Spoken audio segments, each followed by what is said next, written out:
Hello and welcome to another episode of Mercurial Gems. I'm Vi. I'm Jen. And today we are going to start our Pluto series. Jen, why don't you explain what Pluto is? Yeah, so we're really passionate about starting this series. I think it is one of the most interesting planets to track throughout history because Pluto is a planet that really lumps us into generations. So it gives us a really similar sign for 15 to 30 years around the age range that we are. So it really guides a lot of the generations that we refer to, like the boomers and Gen X, millennials, Gen Z.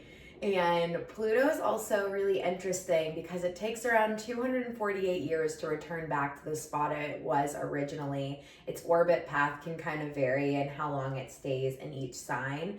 But as an astrologer, when I look at Pluto in a personal birth chart, I'm really going to see an area of life where there is just a lot of rebirth, there is a lot of death cycles, there's a lot of endings and beginnings, there's a lot of figuring out how to ride the wave of power and control and really learn how to alchemize like a pretty intense energy. And we love discussing Pluto because we've talked about it a lot from our generational standpoint, with millennials being Pluto Scorpio. And we really wanted to start this series to actually go back because I really feel like I've had this really rare life path where I have worked in healthcare for 16 years. I've gotten to talk to a lot of people of various age ranges being in healthcare, and a lot of the elderly folks that I've been able to help. I've really, from an astrologer brain, gotten to see a lot of cycles play out with people. And I'm always thinking of Pluto as I interact with the different age ranges, and then can see like what some of the more intense themes that patients will talk about that they live through are very Plutonian. And yeah, so to summarize, what is Pluto? I think it's this really cool way to track some of the generational themes that will occur for groups of people. I think it's a really good way to solve some of the alchemy in your birth chart. And reading books like Jeff Green, who studies evolutionary astrology, I mean, they put the most emphasis on Pluto, and not only solving the sign of Pluto, but really looking at the sister sign to whatever Pluto sign you have and learning how to balance the sister sign energies. There's a lot to do with timing and when Pluto goes into squares in your chart. So for example, we're going to talk Pluto Cancer in this episode. So you're really still going to want to pay attention to all the other cardinal signs. So you'll pay attention to Capricorn being the polarity to Pluto Cancer. But you'll also want to pay attention to Aries and Libra because there's going to be magic along all of the different modalities and how they play out.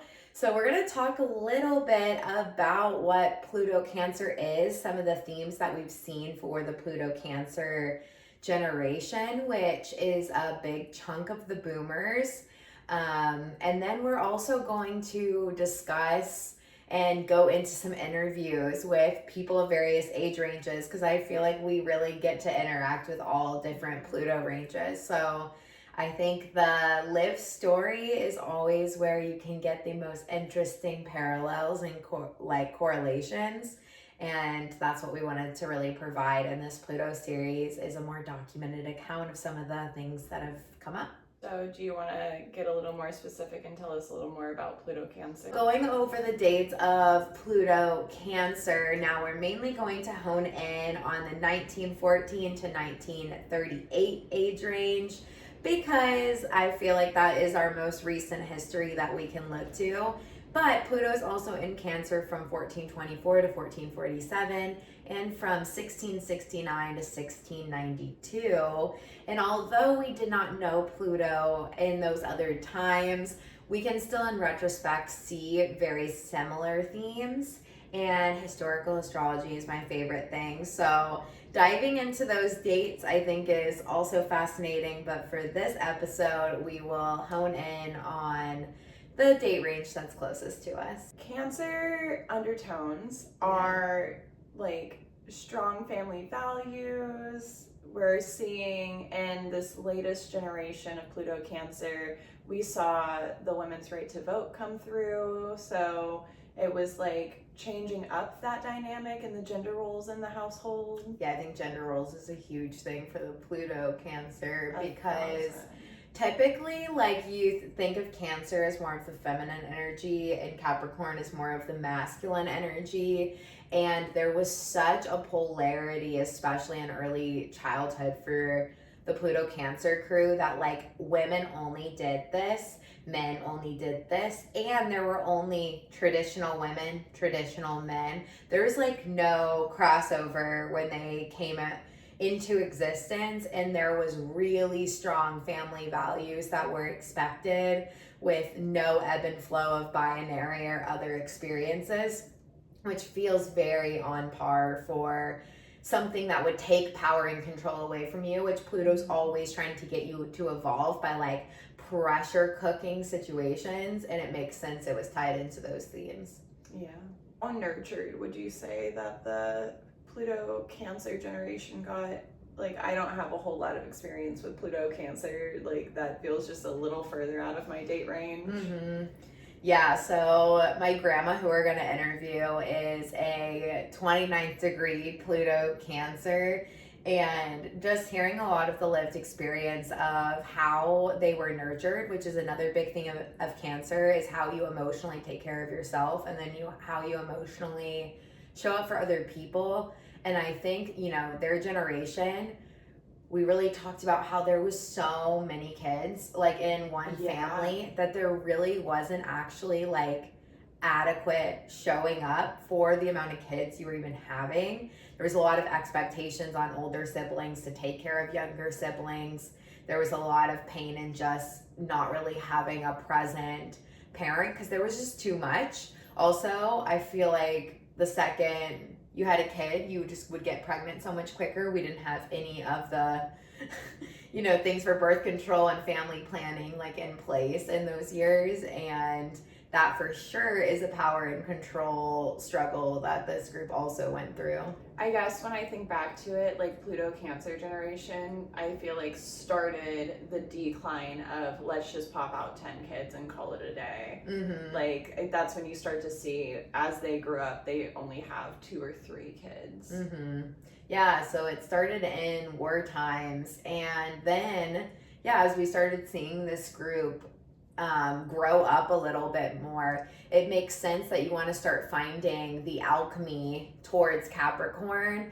But the very first thing that they were going to go through was, you know, a Libra square, which would have been all about like breaking the pleasantries and like actually having to do what is right and fair and just with the circumstances. So you had to already start like paying attention to things in a different way. And I think this group 100% had different family structures than what were done previously as they started going into that age range. And we started researching that there was a lot of breakthrough in some of the early, you know, rights for things and things being done different. Yeah, so right at the very beginning in that like 1914 to 1918 portion of Pluto Cancer, we had the entirety of World War I, which then, you know, shifted a lot at home, like because I think this is where we started to see women working in factories because the men were deployed.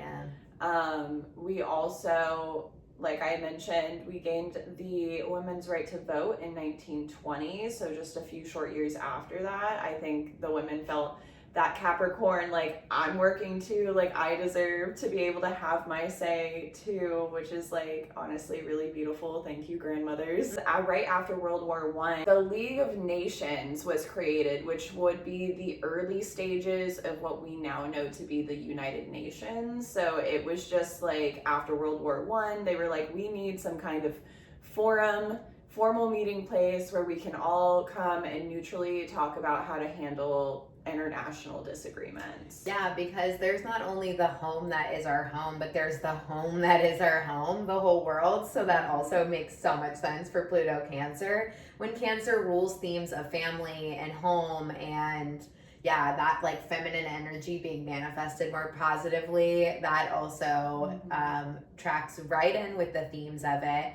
And really, another thought we had was families would often stay all in one place together. And I really feel like one of the things of Pluto Cancer was as they age further, they had their own kids grow up. I think it was the first group where there was a lot more moving. Like you often didn't stay in your hometown. So looking at Gen X, like Gen X definitely was the first group to be like doing major moves, I feel like, and that would have been the kids of most of these people. Yeah, and one of the big things with Pluto Cancer shifting into the Pluto Libra generation is Pluto Libra is where we see our first round of latchkey kids. So mom and dad were working, so kids were at home taking care of themselves. There's like a finer independence than any other kids before would have had, because like you said, like we were all living in the same area, so even if mom and dad did have to work, grandma or grandpa would be there to like keep an eye on you. Yeah, so also very interesting because I think there's pain in the power and control lessons that also came with that and having to kind of rethink that through. And as we inch towards the alchemy of like Pluto Capricorn, it's also really the breakdown of society because Capricorn rules structures. And I do think Pluto Cancer, having started off like in a war so quickly, like the structure of society is so different. My grandma being 88, thinking of what her starting point is and what actually exists in the world is one of the most wild leaps. Like we are in a completely different societal structure than what they were raised on. No technology. Yeah, I was about to say perspective wise, like during Pluto Cancer, we got sliced bread, and that was like the craziest invention was pre-sliced bread. Yeah. Yeah, we've like really shifted. So I feel for them because actually looking at the world is probably really wild. Like it's a very humbling experience. And yeah, I do think it's beautiful as they kind of became their own authority and less of like the structures. They were also able to probably step into a lot more balance of that yang and yin energy that comes with Cancer versus Capricorn.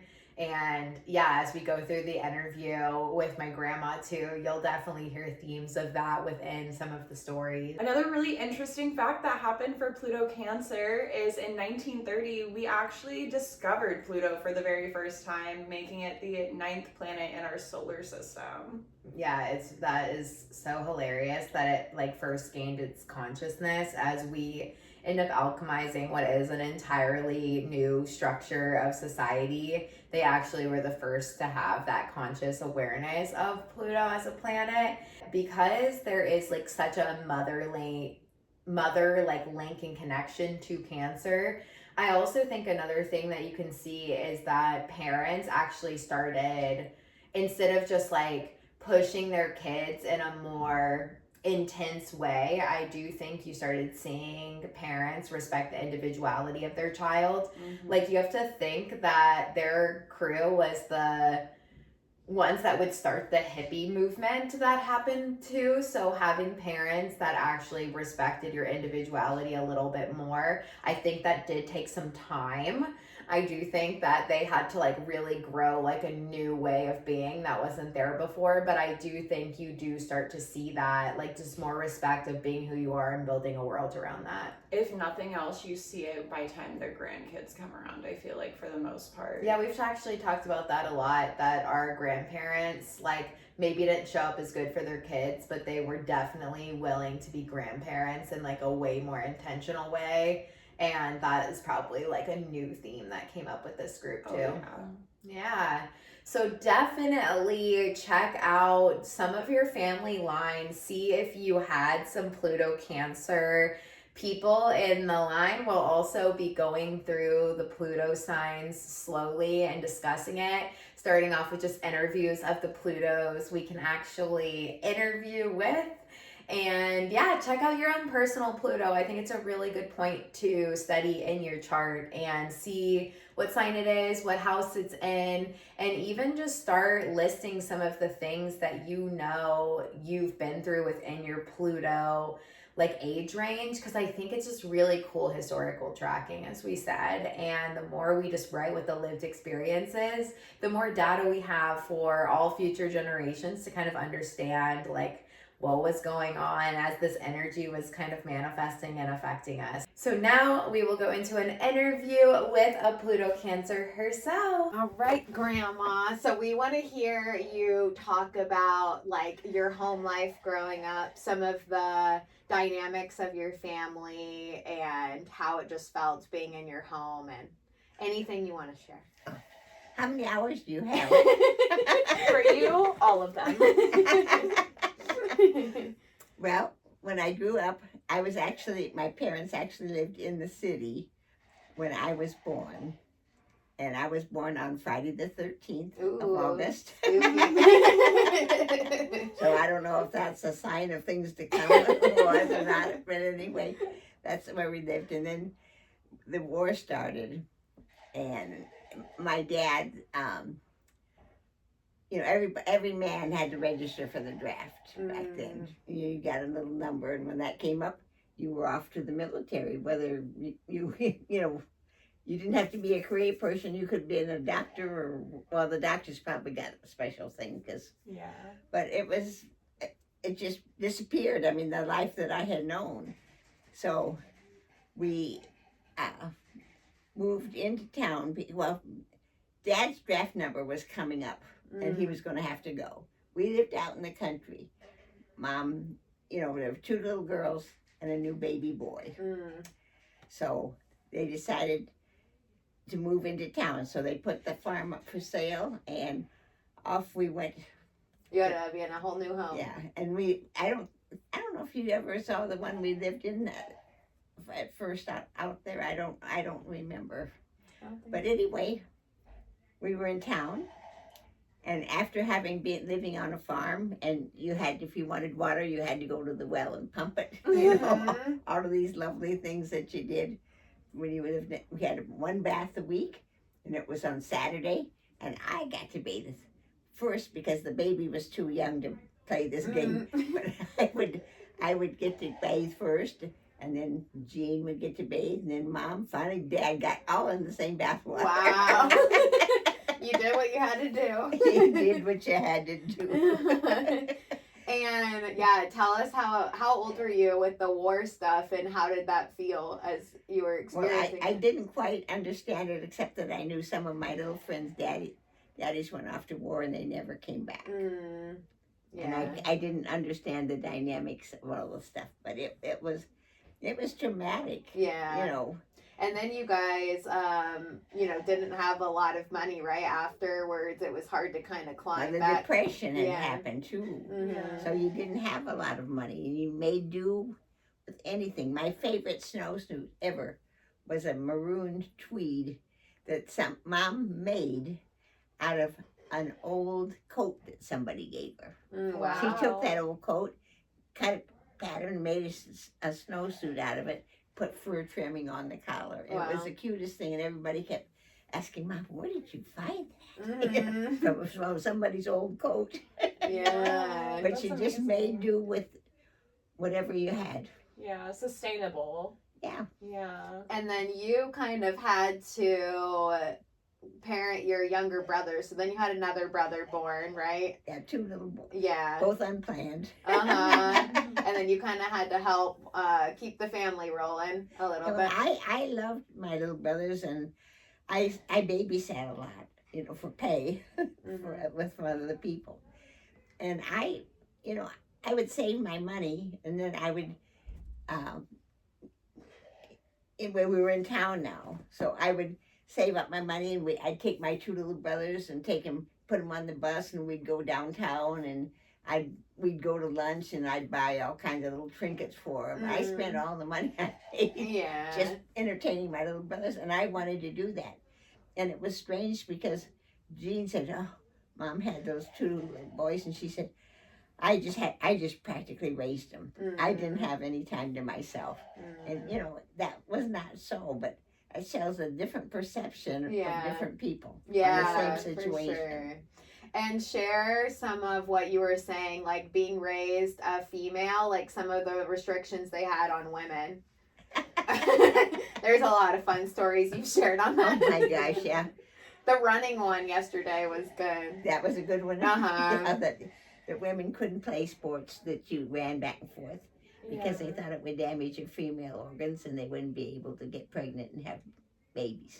If you ran this is not in the old years ago, you know. I mean, and you said it felt very restrictive, like you wanted to do more and you got more. I'd get up there and we had to stop at this line. I'd run up to the line and I had to stop, and it was like so that you could have a baby one day. I mean, it's crazy, the things, and that, I mean, it was just, and, you know, I can remember when, you know, my mom finally would be able to go vote and stuff like that. That was a big deal. Yeah.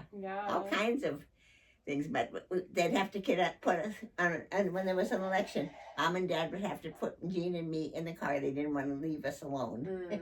And middle of the night, it seemed like to me, we'd have to drive to the polling place, and my mom and dad would go in and vote, and then we'd come back out, and then they'd take us back home. There was no electronic stuff or anything like that. They went in and they marked their ballot. Which it was a big deal she could vote. That was, you know, a huge win. Yeah, and out in the country, everything that she needed to do in town was harder. Yeah. What else do you remember?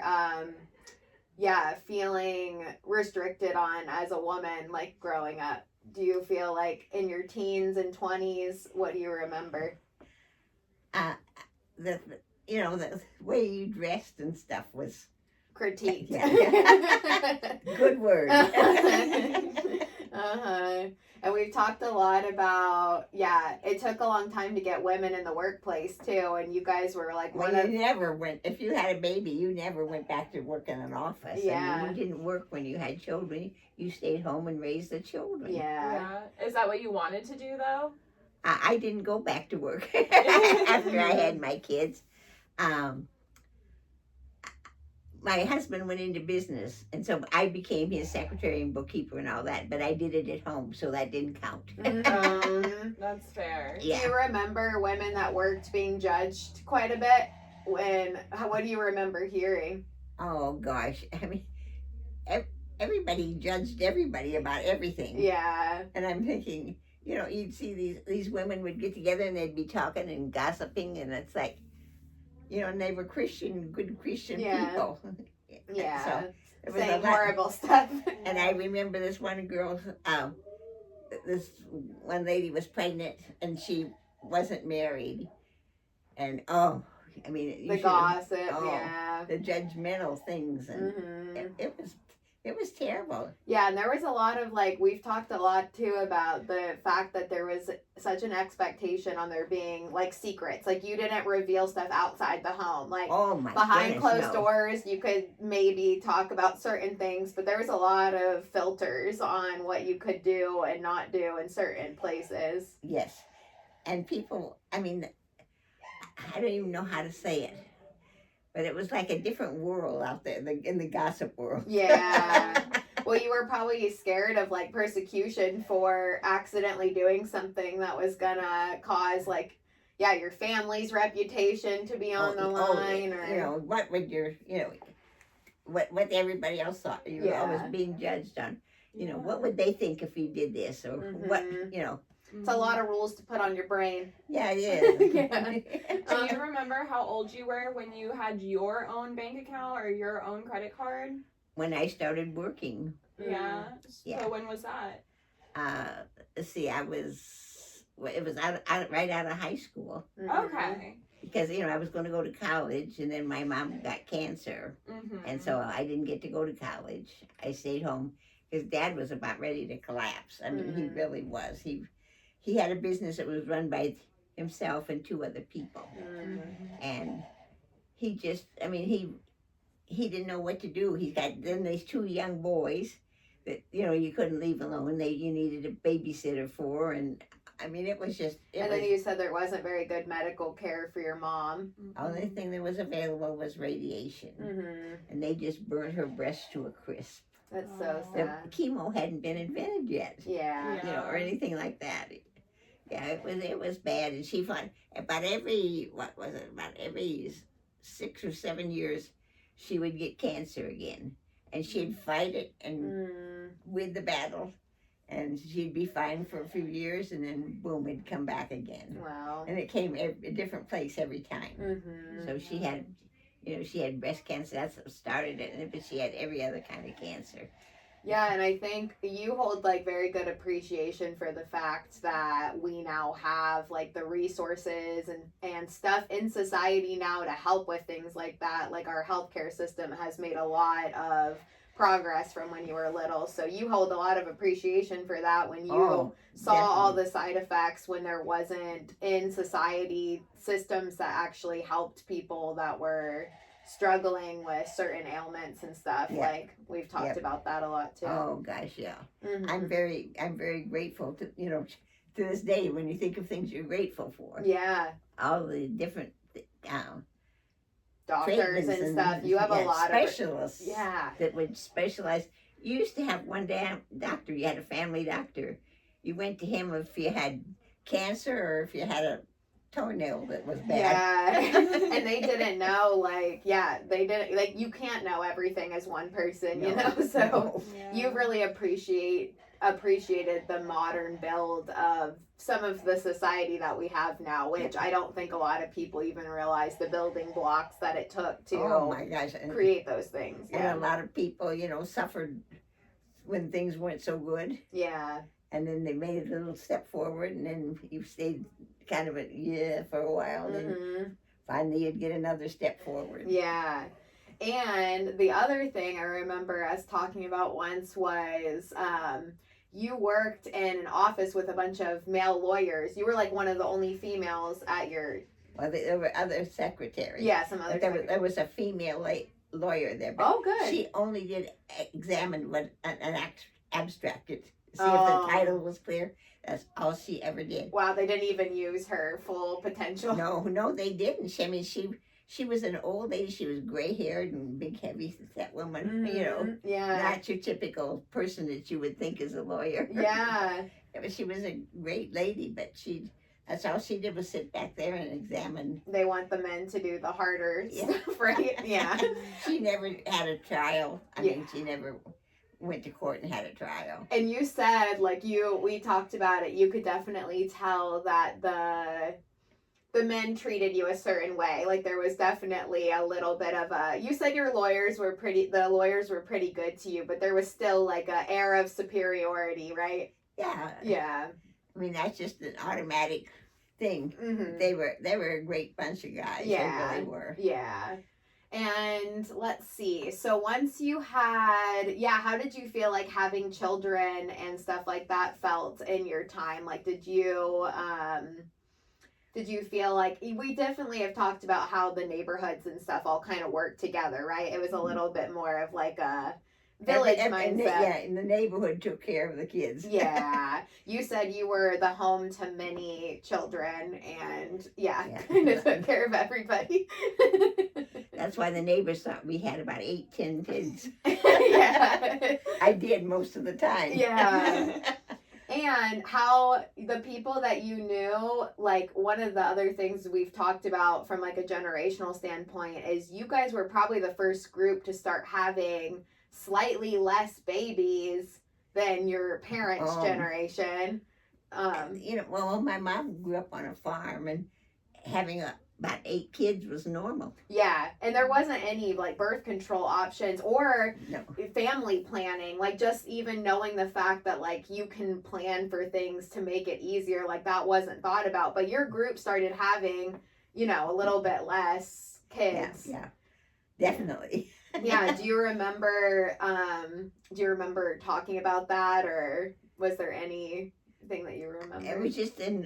It was just like a known thing. Yeah. You know, and Grandma had like 8 children. Mm-hmm. Well, both grandmas had 8 children. Crazy. That's a lot of kids. Yeah, when I've talked to people, so I've gotten to be in healthcare for 16 years, and I've worked with geriatric population the most. So one of the things that's interesting is I remember early on in my career, most of the elderly people like did have 7. You know, this was now 16 years ago, but a lot of them had 7, 8 kids. Yes. So your group is the first group that started having like 3 to 2 kids, Yeah. and so it slowly was lowering down. And I think that's because there was actual like plans in place to make sure that, you know, you had the family that matched like your resources instead of overspending. Because what you having, you know, being a bigger family, you had to then split a lot of resources because there wasn't so much available, which causes like a little less quality of life when you have so many kids that like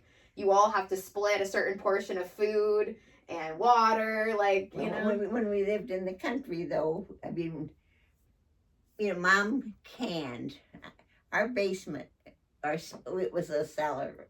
Actually, it wasn't more like it was a cellar, not a basement. Mm-hmm. But Mom and Dad would raise a huge garden, and then she would can everything. Amazing. We didn't have a freezer, so she couldn't freeze anything, but we canned everything. And I mean that was a good part of what we ate. Yeah. I mean, if we hadn't had that, Mm-hmm. we wouldn't have had the food supply that we did. Yeah. But we had, you know, we had plenty of food all the time. Yeah. But then during the war and stuff, certain things were rationed, Yeah. and you had to have you got a little coupon book, depending on how many kids you had and stuff. You got these little coupons, and if you went to the store to buy meat, you could have so many coupons worth depending on how many people in the family. Interesting. Yeah. So. And I remember your story about your doll. That's also a story. The one that makes you sad, your one toy that you loved. Yeah. Yeah. This was during the war. And we got a new doll every year for Christmas. And they were made out of rubber. You know, these new modern materials and stuff. But a doll was made out of rubber. And then they needed rubber for the war effort. They used the rubber, they melted it down and made tires, for Jeeps and the military vehicles. Mm-hmm. So Dad said to me, this was right during the middle of the war, that we went around the farm and he took the mats out of the car. I mean, anything that had rubber, he took. And he said, and you girls need to get to turn your dolls in. And I'd just gotten it for Christmas. And I had that with me all the time. Mm-hmm. And I said, not my doll. And he says, honey, they need that. They got to make tires for the Jeeps so that we can win the war. Mm. And I remember when I went over there, they had like a big cage that you threw your rubber in. And I went over there and I was like, I just couldn't let go of her. Yeah. But I finally did. I finally threw her in the collection pipe. Wow. Yeah.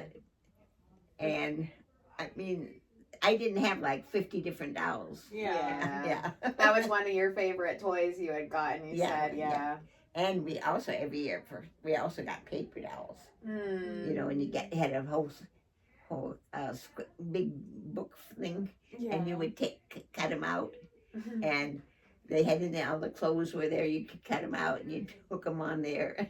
I love it. And they were cheap. Yeah. That was the big thing. Yeah. So we got paper dolls for every birthday and every Christmas. Mm-hmm. And tell us about this World War II and what you remember and what you remember feeling. Because how old were you then? I wasn't in school yet when World War II. I was like 6 when it ended. Yeah. Let's see. Let me think just a second. the day it started was just an ordinary day. The day the war started, my parents, uh, Dad was downstairs listening to the radio. Television hadn't been invented, Mhm. and so he was down the basement, or down on the main floor, listening to the radio. And Mom made my sister and me go upstairs and play. And we thought, this is kind of strange, This is different than the way we usually did things. And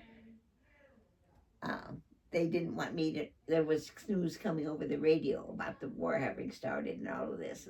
So I didn't know what was going on, but I knew things were not the way they usually were that day. Yeah. And it was, you could feel the energy shift. yeah, and Dad came home from work early, and it's like, Yeah. this is not what's going on. Yeah. And they said everything's fine, Mm-hmm. and it wasn't fine, but that's what I was told. Yeah.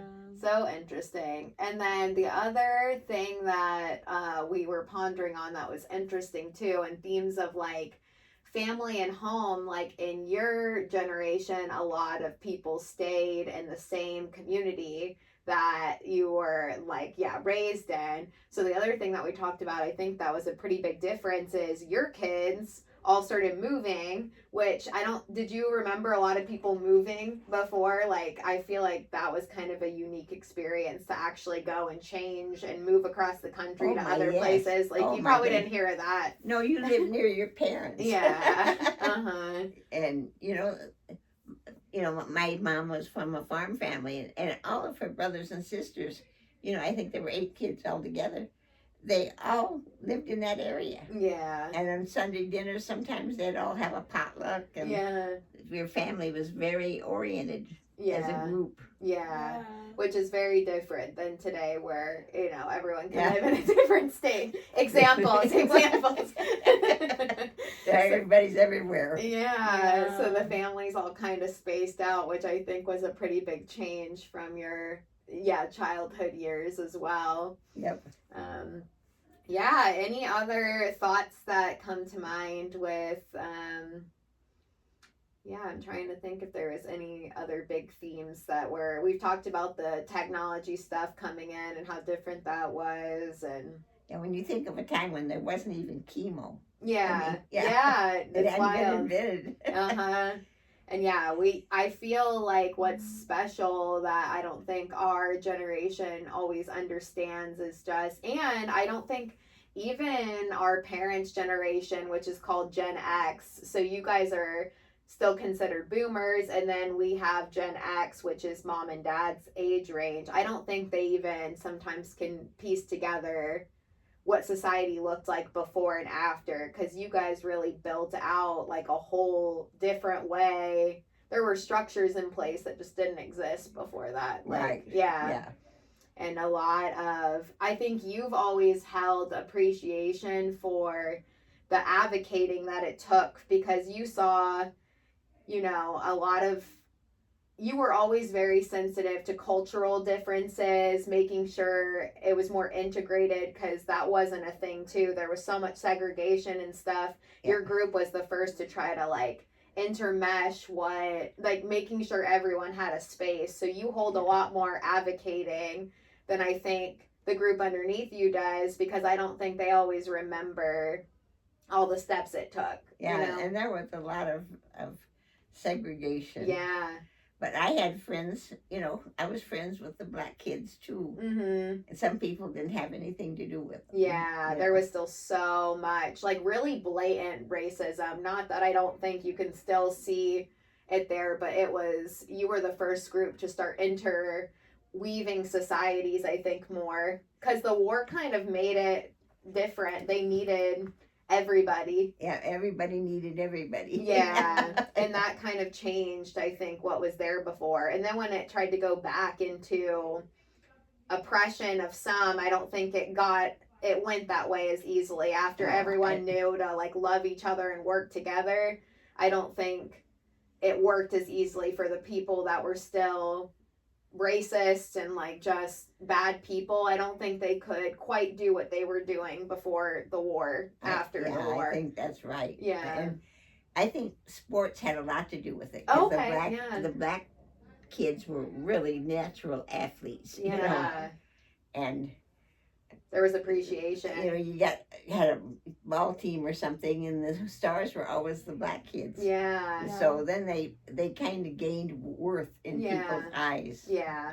Which it's sad it took that, but it makes sense that it also, one of the things we think about a lot from our generation too is how important representation is, because if there's not like, if you're not seeing something regularly and on TV or in movies or in music, and you're not regularly exposed to people that are different than you, then you automatically kind of push it away, because it just doesn't feel like it's something you can understand unless it's your lived experience. Right. And I think the more representation we've had of a bunch of different ways people experience being a human, the less you can try to funnel people into one box of like how to do it. Mm-hmm. And so in a way, just putting different people of different colors and cultural backgrounds in games and on TV and on radio, you slowly started breaking some of the illusion that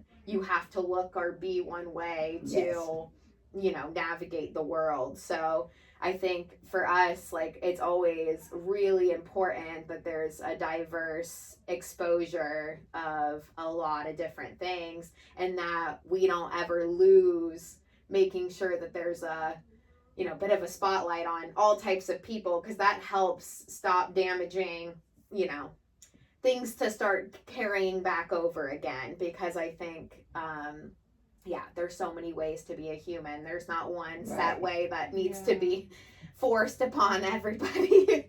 One of the funny, our kids went to a nursery school for a year before they went to kindergarten, and this one little girl that went to the nursery school was black, and one of the little white girls had never probably been around black people very much. And she went over to her and looked at her and smiled. She says, "You have the most beautiful tan I've ever seen." Oh, that's so sweet.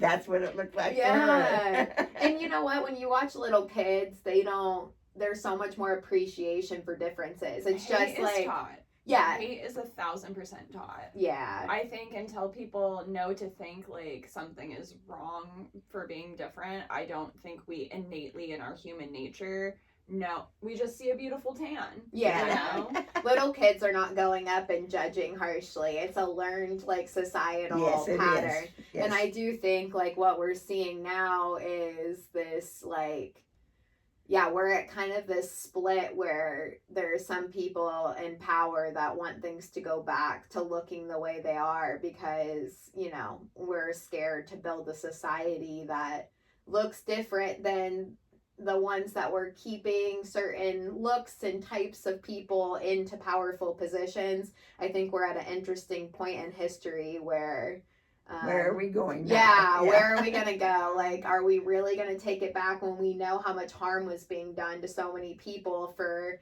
if we think a certain way, it automatically puts some in and so many out. Yeah. And I think we're navigating that. Do you, when segregation ended, what are some of the, things you were seeing during that time? Mm-hmm. I don't know. I guess I just saw, some people, when segregation was really bad, wouldn't let their children even be around black children. Yeah, they thought it was like a contagious thing or something. So. And so I saw barriers, breaking down. It was kind of interesting. My best friend up the street, her parents were divorced, and her dad, her mom, lived right up the street in an apartment. It had an upstairs and a downstairs, a really nice place. And it was amazing. They had a black lady that was with them. She didn't just come once in a while. She lived at their house with them. Mm-hmm. And she was actually their maid. Mm-hmm. But, they called her Ruby, which was her name.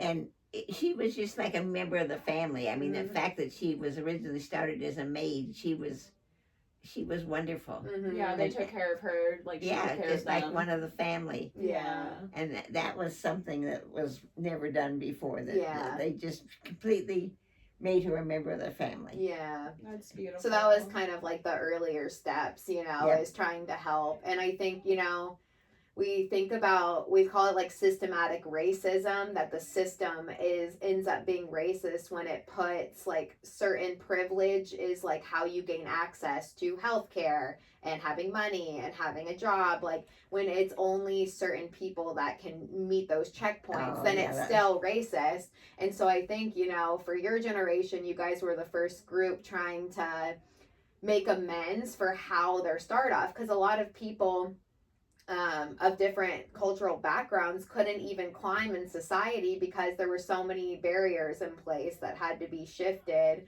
to Yes. gain all the same starting point. So everyone was starting from the same point, and you didn't have to like play such a game to be able to make it up Yeah. there. So I think there's a lot to do with that too, but that was probably an early start, is to help give resources financially and supportively to help families start climbing up The to being able to be financial ladder, equal. yeah. Because that took a long time, I think, to bust too. And I think that's another, We're definitely going backwards on that. yeah, there's a lot being challenged with that right now in our current. Even women's right to vote is being challenged right now. Mhm. Really? Yeah. So we're definitely at another like fight point where we're needing to like hold ground a lot, because there are some definite leadership that's not, I feel like, understanding the weight, but our generation didn't live your experience, so we don't know what it took to get there. So Yeah. now we're having to go back and look at history so that we remember Yeah. the staples that built it up to be better, and so that they can't quietly start pulling things backwards again. So that's kind of our mission at this point. Yeah. It's great.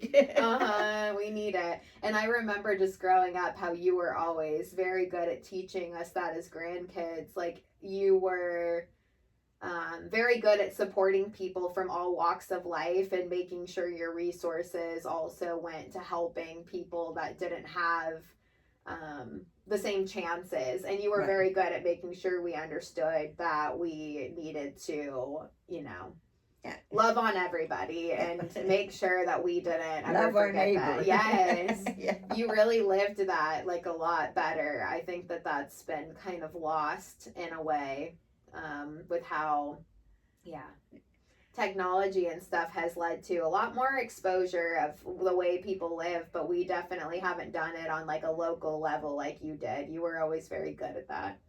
Oh, thank you. Yes, thank you. I just lived as I thought I should. Yes, you did the next best thing you Well, could. you've definitely inspired the next generation. Mm-hmm. Darcy and Jen always bring up, like, when we're doing our advocacy work now, they always bring up the things you did when they were little. You fought for a lot of causes, and you would also, you, when something wasn't right, you were pretty vocal about it.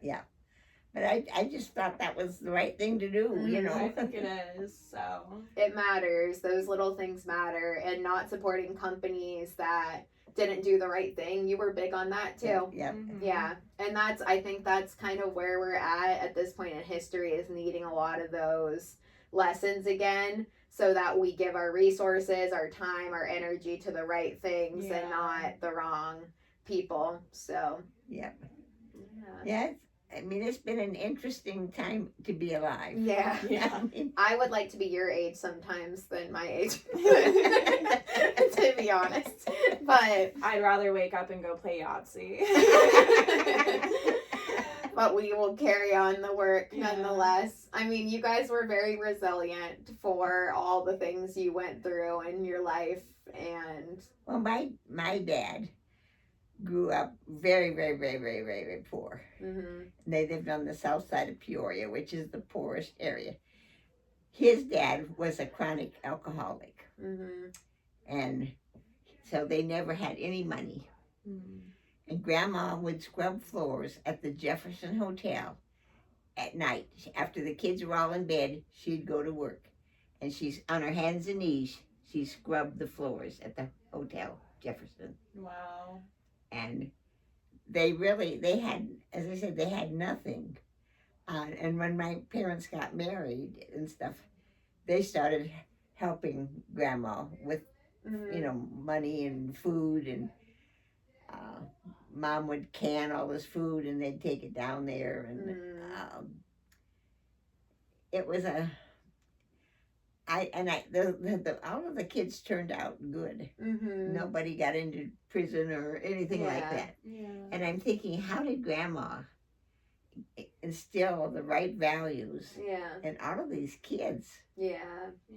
I mean, it feels like when you don't have a lot, you also learn to always stay humble and grateful for the things that are around you. When you are not in excess, you also learn to value some of the right things. Just the little thing. You remember the little things mean matter. a lot. Yeah, exactly.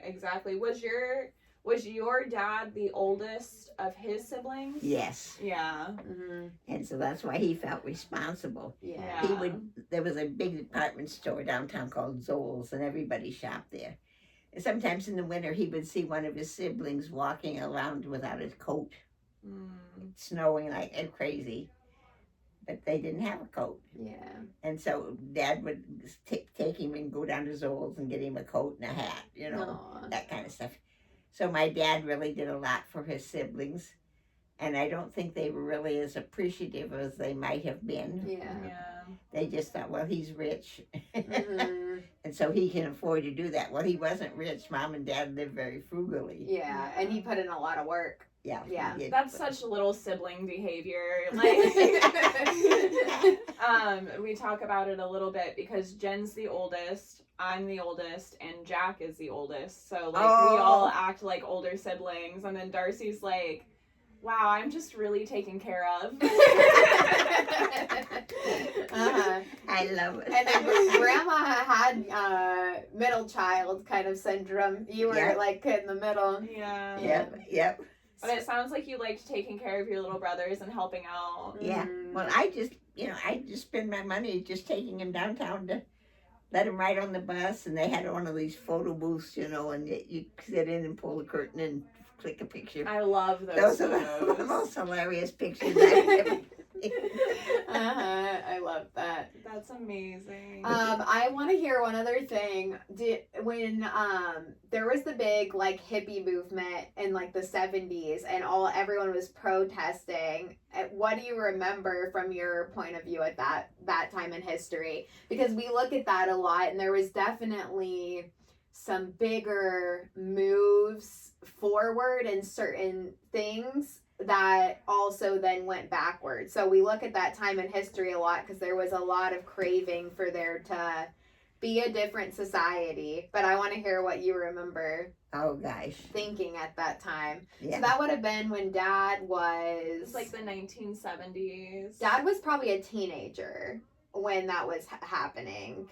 I don't know. It just seemed like the world was changing or something. It seemed really weird to me that the kids dressed really weird. It was a whole different world. Yeah. And it's like, who are these things or people, whoever they are? Well, I think there was a lot when you study it in retrospect, you can tell that movies and the radio were trying to definitely state it was a problem, not like a help. But when you hear it from the perspective of the people, they were trying to really free and liberate a lot of us. So it's an interesting thing because I think it was the first time the propaganda of the news was trying to really frame the people as being kind of crazy for wanting, more self-expression and that they had gone wild. Yeah. Right? Do you remember feeling that way? Yeah. Maybe the first time. It was a whole different... I mean, the behavior, everything just seemed really weird. Yeah. And we were always kind of in just a certain frame of mind and all of this, and then here came the hippies. Yeah, it's very fascinating in retrospect to look at because I think that was the first time radio and TV could shine a negative light and convince people that it was not good. But when you find out from personal story, they were definitely trying to bridge some of the societal gaps and demand more from the government. But it got hushed down so much that when Nixon even became president, a lot of things got like slashed that had been there. Yeah. Yeah. What do you remember about the presidents in that time and how that all felt? Do you remember? Well, it seemed really strange, and it seemed like the presidents were in a little place of their own. I mean, Yeah.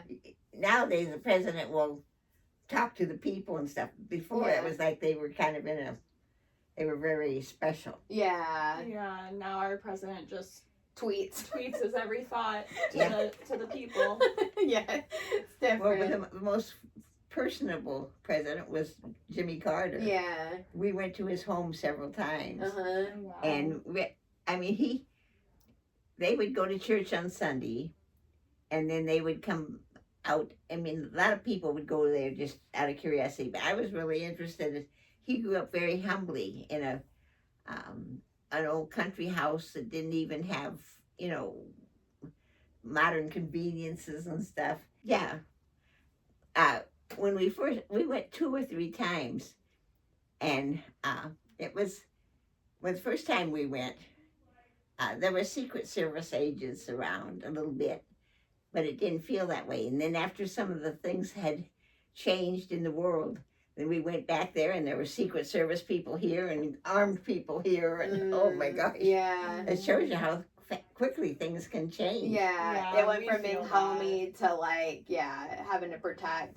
The other thing that I've learned from talking to so many people of different age ranges is it was pretty normal to be Republican one year, Democratic one year, and you just kind of went based on the person and how you felt, and it wasn't so intensely split like it No. is Yeah. now. Yes. Now you have to like lock in to what side you want to be on versus like being able to hear people's policy, hear what they actually are standing for. Well, you wanted to know the people and who they were as people because you figured like how they had lived their life would be how they would lead. Right. And that's how you guys saw it, less about party and more about like just figuring out Person. who the person was, Yes. right? Which I think is the right way to do. I think you guys did it the right way. Mm-hmm. Well, Jimmy Carter was just the most personable. Yeah. As I said, we'd go to Sunday school, and then they have church after Sunday school. And then he and Rosalind would come out, and they would greet every single person there. Mm-hmm. And that had to be boring week after week, Yeah. shaking all those hands. But one time I had recently gotten a recipe out of a magazine that Rosalind Carter had submitted.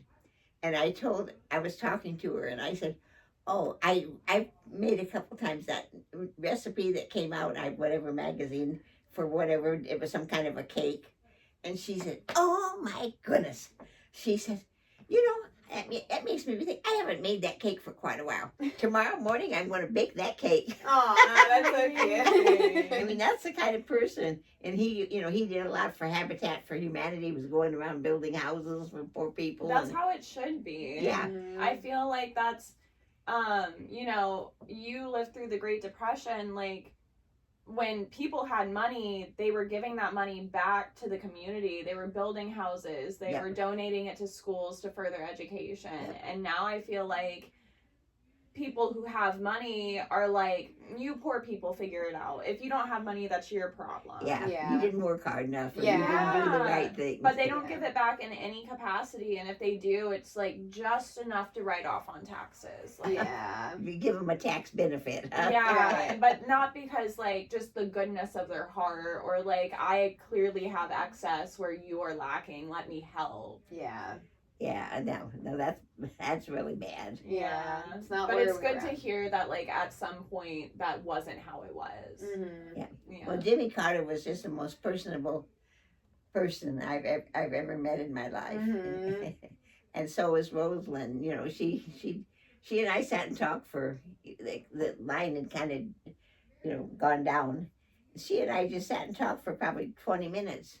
Mhm. And she's just talking about her kids, and That's so sweet. yeah. Mm-hmm. And there was a little restaurant called Mom's right next door. And every time we were there, we always went back over to Mom's for a meal. Mm-hmm. Really good home cooking. Nice. Mom's made good on Sundays. Yeah. The other thing that comes to mind that we had talked about too is you used to be able to trust authority like a lot more. Like you would trust like the journalists that were relaying the news. Of You could course, trust- you knew they would tell the truth. Yeah, and you also thought people in power would, respect their position. So there was definitely a deeper trust and authority because it often was people with more integrity. But I do think that started blurring. Like thinking of like Watergate, like how was your experience when you heard that had happened? Because that was probably like the first time someone you thought you guys could trust ended up like having more. Yeah, right? That probably was like newer, where Yeah. you were actually seeing someone who was supposed to be trusted end up exploiting the power more. And that just, anything I see is people exploiting something that they have, like power or whatever.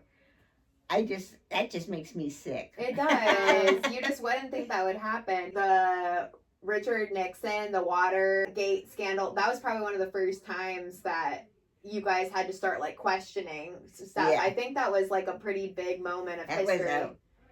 That was a revelation. Yeah.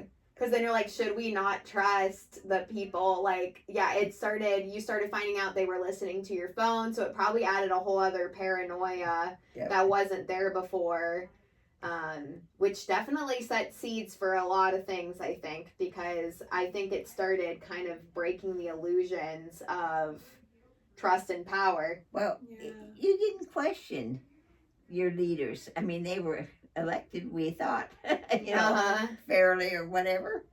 But it was like, oh my gosh, these, I would have trusted my life to any one of these leaders. Yeah. I think that was probably one of the biggest like breaks of it was like the Wizard of Oz, right? Finding out the person behind the curtain wasn't who you thought they were. Yeah. And then that changed a lot of, surveillance, security, probably a lot of things coming in that were not there beforehand. And Truman used to go for walks. He never had the Secret Service with him around. He'd just take off and go walking around Missouri. Yeah. And now, I mean, if they step outside, they may get killed. Yeah. They may get shot. Yeah. It's crazy. That's a big change from, that's not something we always understand, too, the difference. But it's really interesting because Jen and I's generation, like, I feel like we're almost born with the general distrust of the system at play. Good. Yeah. But it's sad to also know that at one point it was something you of felt integrity. safe in. People wouldn't have exploited their position. So there was a shift in what that looked like. Mm-hmm. And I think that happened with a lot of the hippie generation. When you find out some of the movements that were occurring at that time, there was a lot of push for there to be more, I think, diversity and openness to a different way of being. But I do think a lot of it got reframed as these people are mentally ill and they are doing drugs and they are just saying stuff. But I think that might have been one of the first times something was framed different to the mass public than what was necessarily occurring. For America. Yeah, for America. Yeah. And so it's just interesting. It's interesting to look back in history and realize the shift that was occurring at that time kind of set up the history for what was to come too. And then, I think that sets us up into like that Pluto Virgo, where then there was kind of it started becoming more like purity culture of like do things right again. It's just like an interesting thing. They had to then filtrate who was good and who was bad, which I don't think you guys thought like that beforehand. No. Yeah. Would you say in general there was more trust amongst neighbors when you were younger versus now? Yeah. I mean, gosh. Mm-hmm. You were close to every entire it was neighborhood. a farm community. Everybody helped everybody. Everybody took care of everybody. Yeah, yeah. And it was, nobody would betray that trust. Yeah. That's what we crave now. It's just, it also seems almost impossible with how everyone else is. Yeah. Really, I think our group is trying to just expose as much as possible, because when everything's exposed, we can then pick the values of what we actually want something to look like. Yeah. Like, I don't think our group wants there to be all these secrets anymore, and like things shoved under the rug, and people that have done horrific things or crimes to be able to. We just really deeply crave truth. Yeah. And like honesty, and just being able to genuinely survive. Mm-hmm. And like support each other, not just barely get by. Yeah. So we're taking it back. Thank you for sharing your experiences. It's good to hold history. Yeah. I could write a book. You should. Yeah. Thank you for listening to another episode of Mercurial Gems. We will continue this Pluto series, so make sure you check out the later episodes, and we'll see you soon. Bye.